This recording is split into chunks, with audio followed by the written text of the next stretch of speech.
When you bring your child home for the first time, you want a baby monitor you can trust. When you choose Stork, you choose technology trusted to monitor 10 million babies in hospitals every year.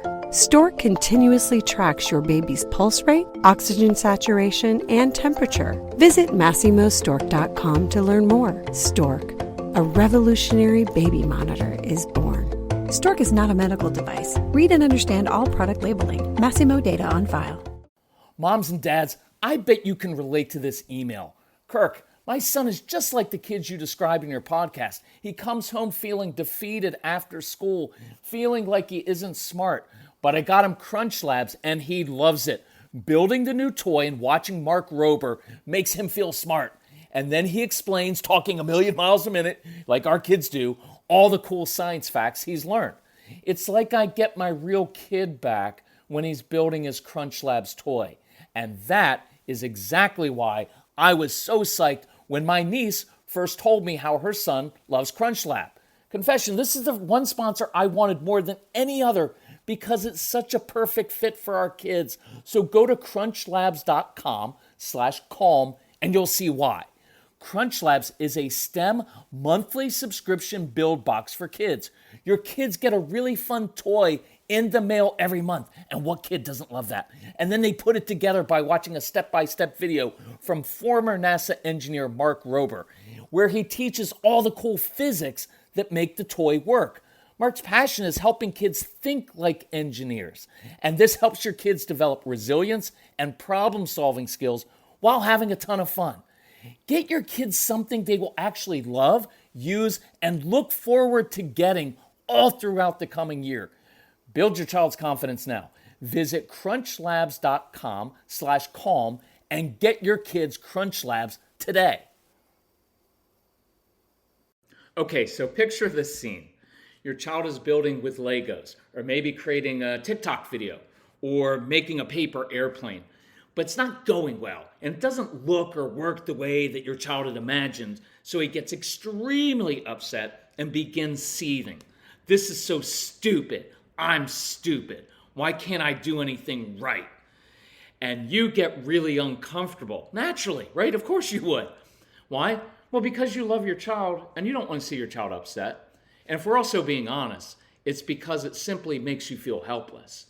Or it makes you feel really annoyed because in your mind, it's not that big of a deal. Why are you getting so upset? And besides, we've got a lot to get done and we don't have time for this meltdown right now, right? You can kind of identify with that. And you're going to be tempted to shortcut these nasty episodes, but don't. I don't want you to. Not this time. This coming week, let's try something different. I'm going to give you 3 action steps that you can do. First, I want to give you a couple phrases that I'm going to ask you to delete from your brain so you don't ruin your relationship with your child. So that's what we're going to talk about on today's episode of the Calm Parenting Podcast. Welcome, this is Kirk Martin, founder of Celebrate Calm. If you need help, reach out to our son Casey, Casey, at celebratecalm.com. Tell us about your family. What are you struggling with? We will reply back personally. And if we can help you in any way, let us know. You can find all of our resources at celebratecalm.com. So, before I tell you what to do or advise you, encourage you what to do, let me, I was trying to think of the word, encourage you. No, I'm telling you this. Please stop saying these 2 things, okay? Because they escalate situations. So let's use the situation of a child's been making paper airplanes. He goes and throws it, and it just doesn't fly right. And he starts getting upset. One of the things we often do as parents say, "Oh, honey, that was a good airplane." I will tell you that is infuriating because now you've just minimized what is real to your child, and you've demonstrated that you don't understand what makes him tick. You've dismissed it. You've minimized it, right? And you've really made it about how it makes you feel. And I don't want you to do that because that will make your child even more furious. Right now he's going to be like, "No, it's not. It's the dumbest plane ever." The other thing we do is this one.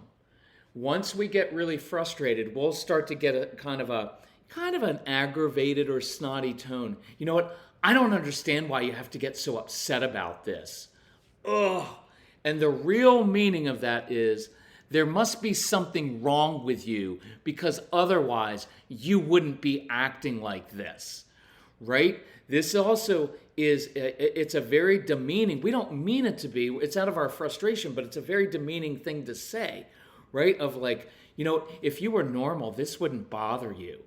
So you don't like it when your spouse or friends say that to you. Oh, I just think you're overreacting. I don't know why you're getting so upset about that. No, that would make you furious. So instead of those two things, here's a new approach with 3 specific steps. And I do want to say this. This isn't my goal isn't always just to give you, okay, here are the strategies. We're very, very good at giving very specific strategies, actual scripts. But what I'm most interested when I'm thinking about these things is showing you how to think about it, right? How to get inside your child's heart and brain. And that's the part to me that's the most important, right? These are strategies that you can use and they will work. But what's even more important and why I want you listening to all the materials, because I go into a lot more depth into your child's brain and their heart and what's going on, is it will give you an understanding from their perspective. And once you have that understanding, all of this becomes a lot more natural and normal, right? So, number 1 step, normalize the frustration. You can even use some intensity, because when a child's really frustrated and I start to talk like this and say, it's okay, we'll just try another one, well, that makes me think you're not taking it seriously. So it may sound like this. Of course you're frustrated. You spent all this time trying to build, create, make this, and it didn't turn out the way you wanted. I'd be frustrated too. See, there's something really settling in that. Whether it's a child or an adult, just think about you in your life when you're frustrated or something's going wrong, and someone says, "Of course you're frustrated." You go through all these hoops for your kids, for your spouse, and then they end up doing this. Man, I'd be frustrated too if that happened. See, you're identifying with them and you're normalizing it. See, frustration is okay. Wait, I'm not saying, you know what, if I were you, I'd punch a hole in the wall and hit yourself. That's not what I'm saying. I'm just saying your frustration right now is very normal. And if I were you, I'd feel frustrated too. See, that has the opposite effect that we think it would. It's actually sometimes very, very calming. And part of the reason that settling is, besides the fact of normalizing it, you're showing that you're understanding them. See, we all want to be understood, right? We don't want to be judged, we don't want to be misunderstood, and we don't want to be fixed. So, that's step number 1. Number 2, give your child some space, right? And I know many of your kids, when they get upset, they follow you around. One of my favorite things, doesn't always work, is either say, "Hey, listen, I forgot, I've got to go up and clean up a mess upstairs. If you want to grab some cleaner and come upstairs and help me, otherwise I'll be back in a couple minutes." Or, I need to go to the bathroom. But some of your kids will just follow you right into the toilet space. So you could say something like this: "Oh, you know what? I just remembered I need to go get something from the freezer, from the garage, from my bathroom. Be back in a minute." And what you're doing is you're giving your child space. You're not abandoning your child. You're giving your child space to process his frustration. Time and space with a strong-willed child are critical. If you are intent on standing over them, hovering over them while they're trying to sort things out, it will create even more frustration and it will escalate every time. Okay? So you're giving them time to process their frustration without being observed like some kind of zoo animal, right? And without trying to be fixed. No one wants to be watched when they're having a meltdown or freaking out or it's embarrassing. There's that shame we talk about all the time. Nobody wants that. So I'm going to normalize it. Of course you're frustrated. You spend all that time. Of course you're doing that. Man, I'd feel frustrated too. Listen, I've got to go get something from the garage. I'll be back in a couple minutes. And then I remove myself. I don't say, "Hey, you're freaking out right now. I think I'm just going to give you a little space." No, that's condescending. I'd be like, "Guess what? When you get back, I'm going to freak out even more." Now, here's the third step, and this is the one I really want you to practice this week, because it may take you more than a week. It may take some of you months, and that's okay. You know why? Because you're breaking generational patterns, and here's what it is. I want you to begin saying this inside. I don't feel the need to fix your mood. I don't feel the need to change your mood. Or shorten it. I don't need to fix or change your mood right now. I'm comfortable with you even when you're at your worst. So you can trust me. Now, I'm not going to say that to the child like, hey, you're at your worst right now, but I'm good with it. I'm not saying that. It's an internal thing that you have to get comfortable with inside so that in the moment, see, your child's already freaking out half the time. And what happens? We tend to freak out a little bit because we don't know what to do, or it makes us really uncomfortable, or because of the way we were raised, there are certain patterns that we have. And some of us have control issues, so we feel the need to fix and change people's opinions, their moods, their behavior, their attitude. And all that happens is you make the other person miserable and you make yourself miserable, and it ruins your relationship, and it doesn't even work.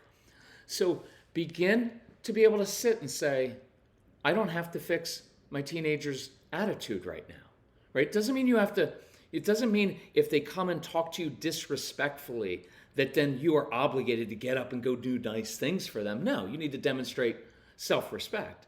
It just means that you don't have to fix it. Because that's one of the most common things. How can I make my child be grateful?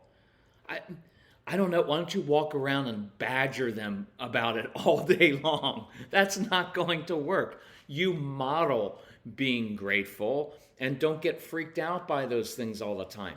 So let go. Let's work on this week. Let go of trying to fix or control your kids or your spouses or your friends' moods, attitudes, and emotions. Sit in that discomfort without trying to fix them, right? They often get more upset, because we get upset and try to derail them and try to fix the situation. This week, when this happens and your child gets upset, I want you to learn how to just sit in it and not feel compelled to fix them. I will promise you, this is a lifelong change that you make. It will impact your life when you don't feel the need anymore to control how that person thinks, what they believe in, how they do things. I know some of you were raised like that, but it's a really nasty generational pattern. You've got an opportunity to change that. And I promise you, it is so liberating. And you will find that you help people more when you stop trying to fix and control and change them. So let's work on that this week. If you need some help, reach out to Casey, Casey, at celebratecalm.com. Check our website for all the resources. And if we can help you in any way, let us know. Love you all. Talk to you soon. Bye-bye.